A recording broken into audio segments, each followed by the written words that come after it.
The cold metal of the handcuffs bit into my wrists as two uniformed officers walked me out of the office I had built from scratch.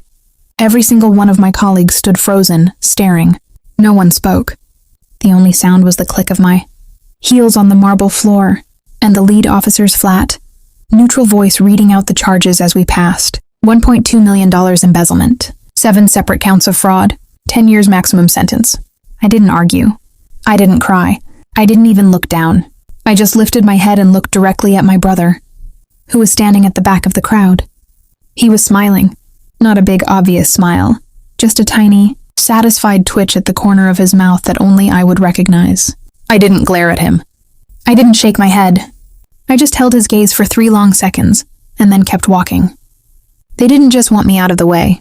They wanted me destroyed so thoroughly that no one would ever believe a single word I said for the rest of my life. For 7 years, I was the designated fall guy. My parents and my older brother ran the family construction business. And from the very first day, they sat me down and explained my role. I was the stupid sister, the useless one, the one who was too soft, too quiet, too dumb to ever be trusted with any real responsibility. They laughed at my ideas. They rolled their eyes when I asked questions. They never invited me to the important meetings. They never told me anything about how the business actually ran. But every single month, without fail, they would bring me a stack of papers and tell me to sign every bank account, every contract, every insurance policy. Every single legal document that could ever get anyone in trouble had my name at the bottom. They thought they were being clever.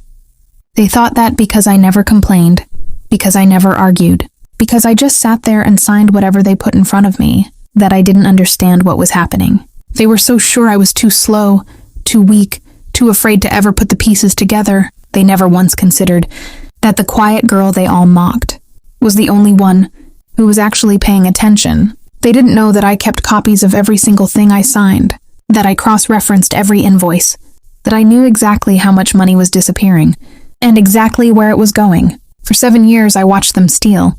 For 7 years, I waited, and they never even suspected. I found it on a Tuesday.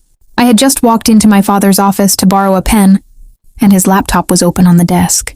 The email was titled Final Timeline. I stood there and read the whole thing. The exact date they would call the police.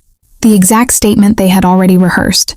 The line that said she will be too shocked and stupid to even mount a defense. I didn't feel angry. I didn't feel sad. I didn't even feel surprised. I just closed the laptop exactly as I had found it, walked back to my desk, and made myself a cup of tea. I said nothing.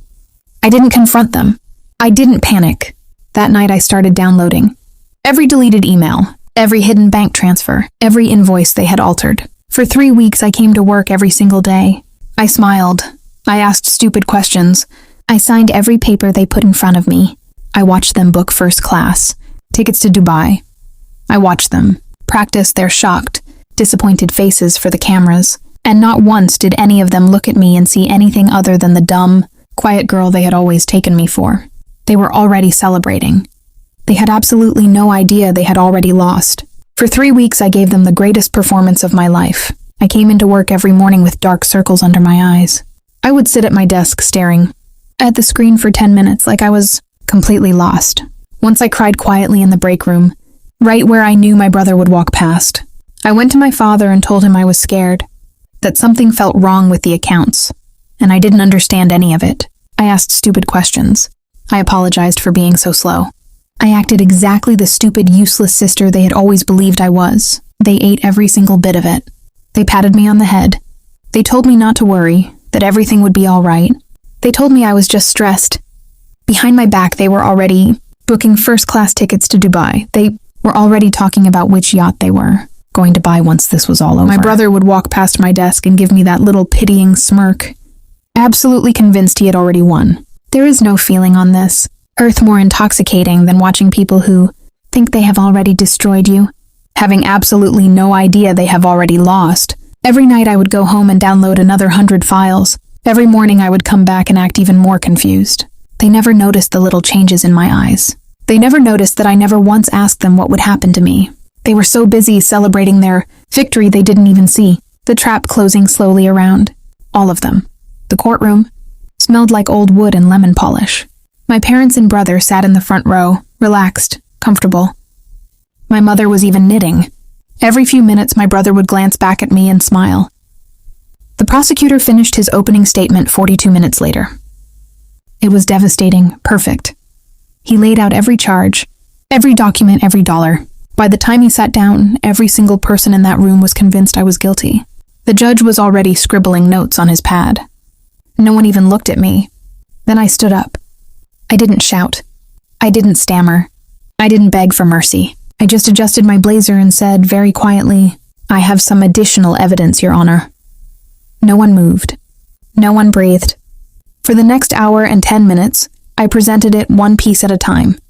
The emails, the bank transfers, the voice recordings of them laughing about how stupid I was, the screenshots of their plane tickets to Dubai booked for the day after the verdict.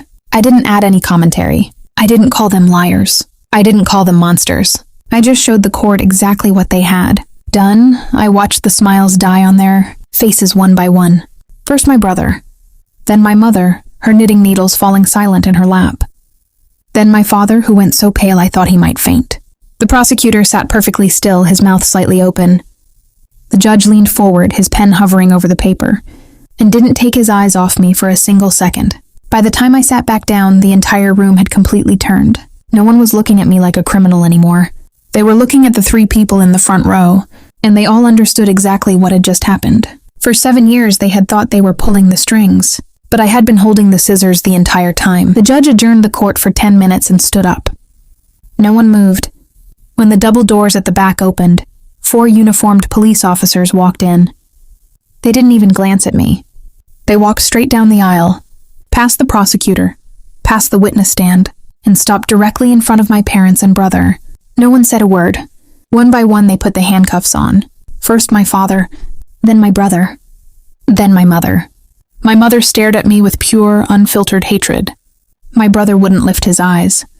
I just stood there and watched. I didn't gloat. I didn't yell.